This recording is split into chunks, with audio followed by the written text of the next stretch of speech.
नमस्कार, बहुत स्वागत है आपका डेली 24 भारत में। मैं हूं आपके साथ अनीता शर्मा और शुरुआत करते हैं देश दुनिया की बड़ी खबरों से। और बड़ी जानकारी बिहार से निकलकर सामने आ रही है कि बिहार में आज सम्राट चौधरी का फ्लोर टेस्ट है और जेडीयू ने जताया है बहुमत साबित करने का भरोसा। ऐसे में विपक्ष पर नीरज कुमार का तीखा हमला, बंगाल चुनाव को लेकर भी सियासत जो है वो गरमाई हुई है। विधानसभा में आज तय होगी सरकार की ताकत। बड़ी जानकारी आपको दे दें कि बिहार से जुड़ी हुई ये बेहद ही अहम जानकारी निकलकर सामने आई है कि बिहार की राजनीति में आज का दिन जो है वो बेहद ही अहम माना जा रहा है, जहां नए मुख्यमंत्री सम्राट चौधरी विधानसभा में बहुमत साबित करेंगे और इसे फ्लोर टेस्ट को लेकर भी सत्ता पक्ष और विपक्ष दोनों की नजरें टिकी हुई है। जेडीयू विधायक शालिनी मिश्रा ने विश्वास जताया है और कहा कि सरकार निश्चित रूप से फ्लोर टेस्ट पास करेगी। साथ ही उन्होंने बड़ा बयान दिया है। उन्होंने दावा किया है कि इस बार बीजेपी जीत हासिल करेगी और वहां पर बड़ा राजनीतिक बदलाव देखने को मिलेगा, जिसमें ममता बनर्जी का दौरा जो है वो खत्म होने वाला है। वहीं जेडीयू नेता नीरज कुमार ने कहा है कि जनता के प्रचंड जनादेश के बावजूद भी नीतीश कुमार ने पद त्याग करके त्याग की मिसाल दी है। और ऐसे में तेजस्वी यादव पर सीधा निशाना साधते हुए उन्होंने सवाल उठाया कि क्या वो विभाजन की मांग करेंगे या फिर सिर्फ आरोप लगते रहेंगे। और इसी बीच राष्ट्रीय लोक मोर्चा के अध्यक्ष उपेंद्र कुशवाहा ने इसे संवैधानिक प्रक्रिया बताते हुए कहा कि फ्लोर टेस्ट लोकतांत्रिक व्यवस्था का सामान्य हिस्सा है और अब सभी की नजरें विधानसभा में होने वाले शक्ति परीक्षण पर टिकी हुई है, जहां ये तय होगी कि सरकार की बहुमत का समर्थन हासिल हो पाता है या नहीं। खबरों में आगे बढ़ते हैं और बड़ी जानकारी आपको दे दें कि होर्मुज में जहाज पर फायरिंग और 21 भारतीय सुरक्षित है। बड़ी जानकारी निकलकर सामने आ रही कि होर्मुज स्ट्रेट पर जहाजों पर फायरिंग हुई है और ऐसे में 21 भारतीय जो है वो सुरक्षित बताए जा रहे हैं। आईआरजीसी के हमले से लगातार मिडिल ईस्ट में तनाव बढ़ रहा है और 3 जहाज जो है वो निशाने पर बने हुए हैं और हालात बेहद ही संवेदनशील हो गए हैं। और ऐसे में बड़ी जानकारी निकलकर सामने आ रही है कि मिडिल ईस्ट के अहम समुद्री मार्ग स्टेट ऑफ होर्मुज में बढ़ते तनाव के बीच एक गंभीर घटना जो है वो निकलकर सामने आई है। भारत के शिपिंग मंत्रालय के अनुसार ईरान से जुड़े बलों ने पनामा के झंडे वाले नामक जहाज पर फायरिंग की है, जिसमें 21 भारतीय क्रू मेंबर सवार थे। राहत की बात ये रही कि कोई भी भारतीय नाविक जो है वो घायल नहीं हुआ है और सभी सुरक्षित है। और इस हमले में इस्लामिक रिवॉल्यूशनरी गार्ड कॉर्प्स यानी कि आईआरजीसी से जोड़ा जा रहा है और ये कार्रवाई ऐसे समय पर हुई है जब मिडिल ईस्ट में लगातार तनाव बना हुआ है। और ऐसे में ये रास्ता जो है जहां से दुनिया के करीब 20% तेलों का आवागमन होता है और एमएससी फॉरेंस और साथ ही जहाजों पर लगातार हमले की खबर निकलकर सामने आ रही है, जिसके बाद से अब मिडिल ईस्ट में तनाव और भी ज़्यादा तनावपूर्ण देखने को मिल रहा है। और ऐसे में होर्मुज स्ट्रेट पर 21 भारतीय जो है वहाँ सुरक्षित बताए जा रहे हैं, लेकिन बाद में ये ओमान के तट के पास।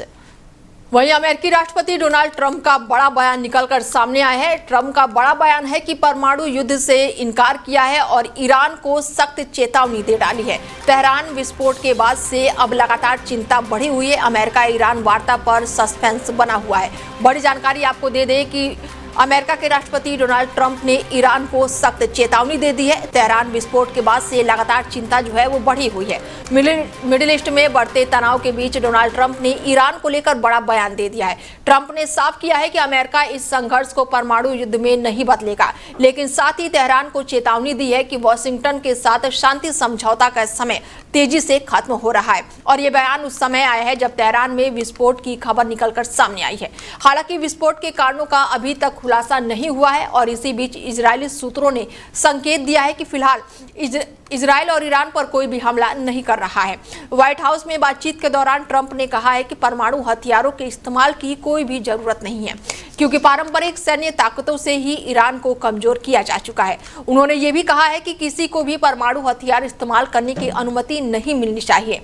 साथ ही ट्रंप ने अमेरिकी नौसेना को निर्देश दिया है कि स्ट्रेट ऑफ होर्मुज में बारूदी सुरंगें बिस्ती पकड़ी गई है और किसी भी ईरानी नाव को नष्ट कर दिया गया है। उन्होंने अपने सोशल मीडिया प्लेटफॉर्म पर भी लिखा है कि ईरान के पास समझौते के लिए समय बहुत कम बचा हुआ है, जबकि अमेरिका के पास पर्याप्त समय है। अमेरिका ईरान के बीच संभावित वार्ता को लेकर भी अनिश्चितता बनी हुई है। दोनों देशों के बीच तनाव का मुख्य केंद्र होर्मुज जलडमरू मध्य बना हुआ है, जहां पर हालात लगातार संवेदनशील बने हुए हैं। वहीं नोएडा में बढ़ती गर्मी और हीट वेव के खतरे को देखते हुए जिला प्रशासन ने अलर्ट मोड जारी कर दिया है। जिलाधिकारी ने लोगों से अपील की है कि वो धूप में अनावश्यक रूप से बाहर ना निकले और अपने स्वास्थ्य का विशेष ध्यान रखें। प्रशासन के अनुसार लगातार तेज धूप में रहने से लू लगने का खतरा बढ़ जाता है, जो गंभीर स्थिति पैदा कर सकता है। लोगों को सलाह दी गई है कि वो अधिक से अधिक पानी पिए और शरीर को हाइड्रेट रखें।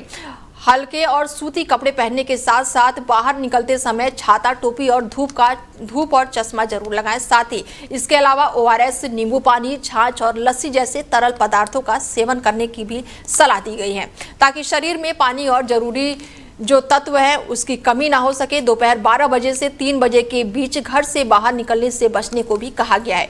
बच्चों और जानवरों को बंद वाहनों में अकेले छोड़ना बेहद ही खतरनाक बताया गया है। यदि किसी व्यक्ति में हीट स्ट्रोक के लक्षण दिखाई देते हैं तो तुरंत ही डॉक्टर से संपर्क करने के निर्देश दिए गए हैं। साथ ही अस्पतालों, मॉल और स्कूलों में फायर सेफ्टी सिस्टम दुरुस्त करने के आदेश भी जारी किए गए हैं। यूपी के मुजफ्फरनगर जनपद से एक प्रेरणादायक कहानी निकलकर सामने आई है, जहां एक गरीब किसान के बेटे ने अपनी मेहनत और लगन से बड़ा मुकाम हासिल किया है। वंश सैनी ने यूपी बोर्ड में हाई स्कूल में टॉपर किया है और पूरे प्रदेश में 6वीं रैंक जो है उन्होंने प्राप्त किया है। वंश सुनील सैनी के बेटे हैं, जो कि बटाई पर खेती का काम करके परिवार का पालन पोषण करते हैं। सीमित संसाधनों के बावजूद भी वंश ने बिना किसी कोचिंग के ये सफलता हासिल की है। वहीं पर कुंवर जगदीश प्रसाद इंटर कॉलेज के वो छात्र हैं और अपनी सफलता का श्रेय जो है उन्होंने अपने शिक्षकों और अभ्यास को भी दिया है।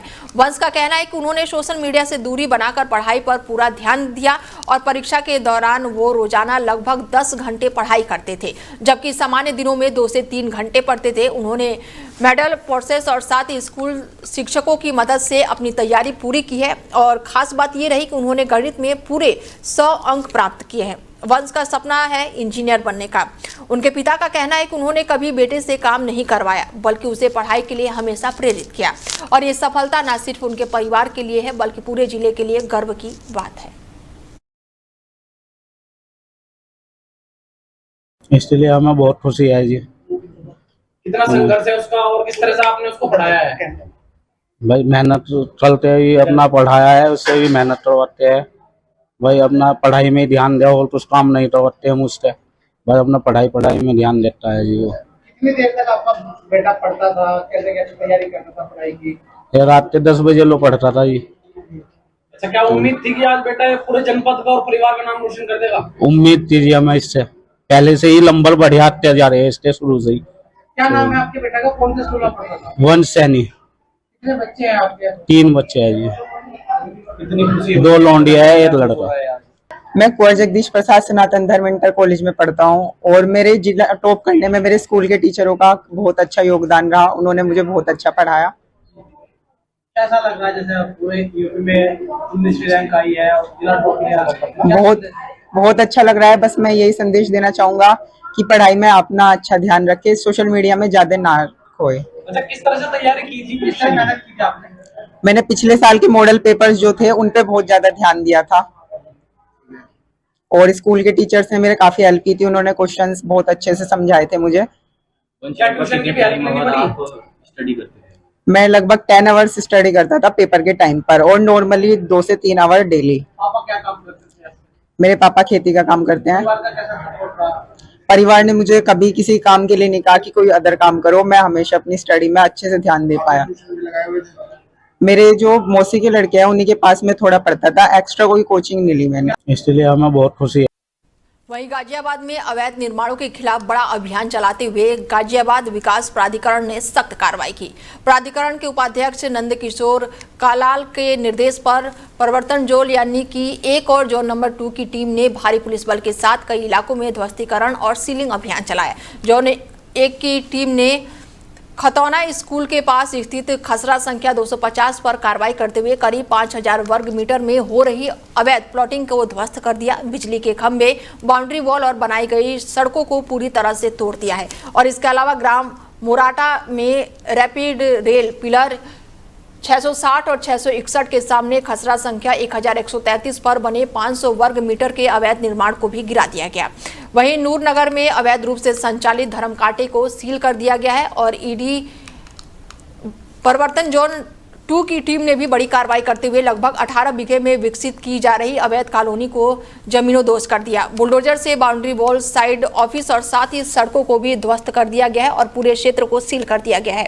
कार्रवाई के दौरान क्लोरनाइजो ने विरोध किया और साथ ही पुलिस और प्राधिकरण की सख्ती के आगे फिलहाल उनकी नहीं चली। अधिकारियों ने स्पष्ट चेतावनी दी है कि बिना अनुमति के निर्माण और अवैध प्लॉटिंग पर आगे भी इसी तरह की सख्त कार्रवाई जारी रहेगी।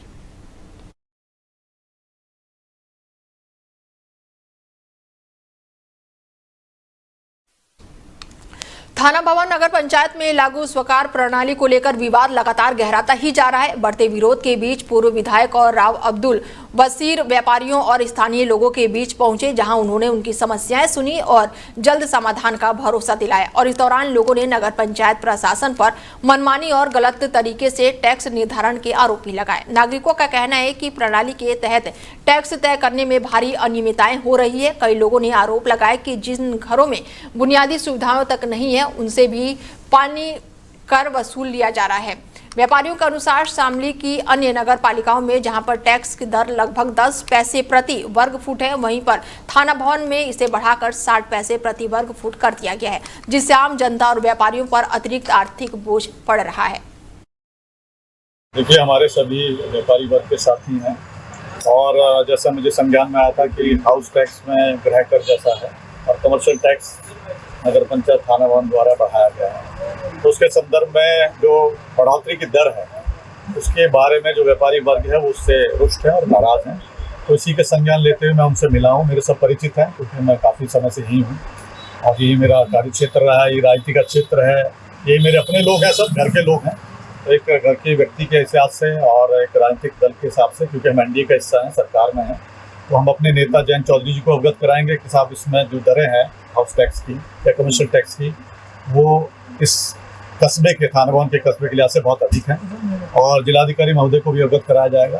अभी जैसे चार्ज लेंगे तो एक संघर्ष समिति जो है हमारे साथ जो बनी हुई है व्यापारियों की थाना भवन में, वो जाकर उनसे मिलेगी। इससे पहले हमारे संघर्ष समिति के जो साथी हैं वो सीडीओ साहब से मिले थे समाधान दिवस में, तो सीडीओ साहब से मेरी बात हुई। उन्होंने कहा कि मैंने एडीएम साहब को इस बारे में लिख दिया है कि इसके बारे में आपत्तियों का मांगा जाए कि क्या आपत्तियां हैं व्यापारी वर्ग की और वो क्या चाहते हैं। इसमें आपत्तियों का निराकरण होगा और आपत्तियों की सुनवाई होगी और जो टैक्स ज़्यादा बढ़ाया गया है वो बिल्कुल निश्चित तौर पे ख़त्म किया जाएगा और सरकार को इस बारे में हम अपनी ओर से भी अवगत कराएंगे कि व्यापारी लोग इससे पीड़ित हैं। देखिए, हमारे सभी व्यापारी। खबरों में आगे बढ़ते हैं और खबर यूपी के नोएडा से है, जहां पर बड़ी कार्रवाई देखने को मिली है। बड़ी जानकारी आपको दे दें कि यूपी के नोएडा में बड़ी कार्रवाई की है। नोएडा से ये बड़ी खबर निकलकर सामने आई है, जहां पर उत्तर प्रदेश एटीएस ने 2 संदिग्ध आरोपियों को गिरफ्तार किया है। शुरुआती जानकारी के अनुसार दोनों के तार आतंकी नेटवर्क से जुड़ा बताया जा रहा है। गिरफ्तार आरोपियों की पहचान तुषार चौहान उर्फ हिजबुल्ला अली खान और समीर खान के रूप में हुई है। बताया जा रहा है कि तुषार चौहान मेरठ का रहने वाला है, जबकि समीर खान दिल्ली का निवासी है। खबरों की माने तो दोनों आरोपी पाकिस्तान स्थित हैंडलर्स और साथ ही ISI के संपर्क में थे और किसी बड़ी साजिश को अंजाम देने की तैयारी में थे। एटीएस की कार्रवाई के दौरान उनके पास से पिस्टल, जिंदा कारतूस और चाकू बरामद किए गए हैं। फिलहाल एटीएस दोनों आरोपियों से पूछताछ कर रही है और उनके नेटवर्क और संभावित साजिशों की गहराई से जांच कर रही है। सुरक्षा एजेंसी मामले की गंभीरता को देखते हुए आगे की कार्रवाई में जुट गई है। नोएडा से बड़ी खबर निकलकर सामने आई है, जहां पर नोएडा प्राधिकरण ने संविदा कर्मियों के लिए बड़ी सौगात दी है। प्राधिकरण ने लगभग 4800 श्रमिकों को मेडिकल इंश्योरेंस का लाभ देने का फैसला किया है और इस योजना के तहत प्रत्येक श्रमिकों को 5 लाख रुपए तक का मेडिकल इंश्योरेंस कवर मिलेगा और यह प्रस्ताव बोर्ड बैठक में पास किया गया है, जिसे अब अधिकारित रूप से लागू कर दिया गया है। और इस पहल का उद्देश्य संविदा कर्मियों और उनके परिवार को स्वस्थ सुरक्षा प्रदान करना है। प्राधिकरण ने इस योजना के लिए SBI जनरल इंश्योरेंस के साथ करार किया है और इसके तहत सभी पात्र कर्मियों को बीमा सुविधा दी जाएगी और इस पहल को कृष्णा करुणेश की ओर से बड़ा कदम माना जा रहा है। इससे हजारों श्रमिकों को आर्थिक सुरक्षा मिलेगी और इलाज के खर्च को लेकर उनकी चिंता कम होगी। वहीं मुजफ्फरनगर से बड़ी खबर सामने आई है, जहां पर चोरी की घटनाएं थमने का नाम नहीं ले रही हैं। ताजा मामला जो है तितवारी थाना क्षेत्र का बताया जा रहा है, जहां पर बेखौफ चोरों ने सिलेंडर चोरी की वारदात को अंजाम दे दिया है। बताया जा रहा है कि चोर बिना नंबर की बाइक पर आए और गैस एजेंसी से सिलेंडर उठाकर फरार हो गए। पूरी घटना वहां लगे सीसीटीवी कैमरे में कैद हो गई है। वीडियो में साफ देखा जा सकता है कि चोर बड़े ही आसानी से बाइक पर सिलेंडर रखकर मौके से निकल गए हैं। घटना का वीडियो सोशल मीडिया पर वायरल हो रहा है, जिससे इलाके में दहशत और पुलिस की कार्यशैली पर सवाल खड़े हो रहे हैं। स्थानीय लोगों का कहना है कि क्षेत्र में चोरी की लगातार घटनाएं बढ़ रही हैं, जबकि अब तक कोई भी ठोस कार्रवाई नहीं हो पाई है। फिलहाल पुलिस सीसीटीवी फुटेज के आधार पर चोरों की पहचान कर रही है और जल्दी गिरफ्तारी का दावा कर रही है। वहीं गाजियाबाद के शालीमार गार्डन थाना क्षेत्र में चोरी की कोशिश कर एक चोर के लिए भारी पड़ गया है। बताया जा रहा है कि आरोपी एक मकान में घुसने की कोशिश कर रहा था, लेकिन वो लोहे के नुकीले सरिये में जा फंसा और जैसे ही आसपास के लोगों की नजर उस पर पड़ी, उन्होंने शोर मचा दिया और मौके पर भीड़ जमा हो गई। खुद को बचाने के लिए चोर को उन्हीं खतरनाक सरिये के बीच से बड़ी मशक्कत के बाद बाहर निकाला गया और इस दौरान उसकी हालत खराब हो गई और वो काफी देर तक जूझता रहा और जैसे ही वो बाहर निकला, मौजूदा लोगों ने उसे पकड़ लिया और पुलिस के हवाले कर दिया। इस पूरे घटनाक्रम का वीडियो भी सामने आया है, जो सोशल मीडिया पर वायरल हो रहा है। फिलहाल पुलिस आरोपी से पूछताछ कर रही है और आगे की कार्रवाई में जुटी हुई है। मुजफ्फरनगर के बुढ़ाना तहसील क्षेत्र में जर्जर विद्युत तारों से निकली चिंगारी ने किसानों की मेहनत पर पानी फेर दिया। बताया जा रहा है कि तारों से उठी चिंगारी के चलते खेत में खड़ी गन्ने की फसल में भीषण आग लग गई, जिससे करीब 6 बीघा फसल जलकर पूरी तरह से राख हो गई। ग्रामीणों ने काफी मशक्कत के बाद खुद ही आग पर काबू पाया, लेकिन तब तक फसल पूरी तरह से बर्बाद हो चुकी थी।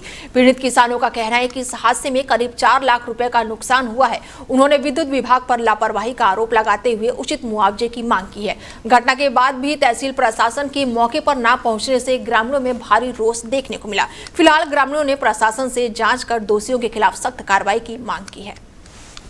तो वहीं श्रम विभाग ने नियमों के उल्लंघन पर सख्त रुख अपनाते हुए बड़ी कार्रवाई शुरू कर दी है। कुल 235 फर्मों को नोटिस जारी करके जवाब मांगा है और अब उनके जवाब का सत्यापन भी शुरू कर दिया गया है। विभाग ने साफ कर दिया है कि यदि जवाब नहीं दिया गया है तो संतोषजनक नहीं पाया गया तो संबंधित फर्मों के लाइसेंस निरस्त कर दिए जाएंगे। गौरतलब है कि इससे पहले 35 फर्मों के लाइसेंस रद्द किए जा चुके हैं और इस पर न्यूनतम वेतन में कटौती और ओवरटाइम भुगतान में गड़बड़ी जैसे गंभीर आरोप लगे हैं। इसके अलावा 1 अप्रैल 2026 से लागू वेतन वृद्धि का पालन न करने पर भी कार्रवाई की जा रही है। श्रम विभाग का कहना है कि किसी फॉर्म के जवाब की जांच के बाद आगे की कार्रवाई की जाएगी। प्रशासन ने स्पष्ट किया है कि श्रम कानूनों का उल्लंघन करने वालों के खिलाफ ये सख्त अभियान जो है आगे भी जारी रहेगा, ताकि श्रमिकों के अधिकारों की रक्षा सुनिश्चित की जा सके। फिलहाल खबरें लगातार जारी है, बने रहिए आप हमारे साथ और देखते रहिए डेली 24 भारत। नमस्कार।